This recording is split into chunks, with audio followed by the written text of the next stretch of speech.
அஸ்ஸலாமுஅலைக்கும் ரஹ்மத்துல்லாஹி வபரகாத்துஹு. Hi YouTube guys, non veg recipe பார்க்கலாம் வாங்க.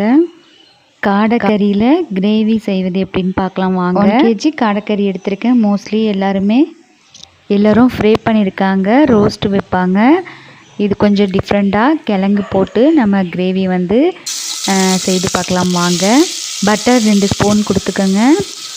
ஆயில் 2 ஸ்பூன் போட்டு இஞ்சி பூண்டு பேஸ்ட்டு 1 ஸ்பூன் கொடுத்து ஆனியன் நல்லா பொடிசாக கட் பண்ணியிருக்கிறத அதையும் போட்டு நல்லா ஃப்ரை பண்ணி விட்டுக்கோங்க. தக்காளி 2 எடுத்திருக்கேன், அதை நல்லா சின்ன சின்னதாக கட் பண்ணி அதையும் நல்லா ஃப்ரை பண்ணிக்கோங்க.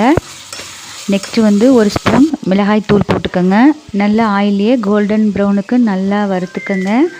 அப்புறம் நெக்ஸ்ட்டு பெப்பர் பொடி 1 ஸ்பூன், ஜீரக பொடி 1 ஸ்பூன், மஞ்சள் தூள் 1/2 ஸ்பூன், கரம் மசாலா 1/4 ஸ்பூன் கொடுத்து நல்லா பரட்டி விட்டுக்கோங்க. காடையை அந்த மசாலாலேயே கொடுத்து நல்லா மிக்ஸ் பண்ணி விட்டுக்கோங்க. 2 ஸ்பூன் தனியா பவுடர் கொடுத்துக்கோங்க. தேங்காய் பேஸ்ட்டு 2 ஸ்பூன் கொடுத்துக்கோங்க. 2 கிழங்கு எடுத்து கட் பண்ணியிருக்கேன், அதையும் போட்டு வாட்டர் கொஞ்சமாக ஊற்றி கல்லுப்பு போட்டு மிக்ஸ் பண்ணி விட்டுருங்க. சும்மா மூடி கொதிக்க விட்டுருங்க.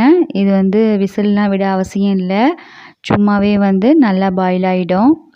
ஏன்னா காடைக்கறி அவ்வளோ ஒரு சாஃப்டாக இருக்கும். அட்டகாசமான ஸ்மெல்லோட காடை கிரேவி செம்மையாக ரெடி ஆயிடுச்சு. சர்வ் பண்ணி சாப்பிட வேண்டியதுதான். பிக்னஸ் நீங்களும் 1 more ட்ரை பண்ணுங்கள். See you, bye.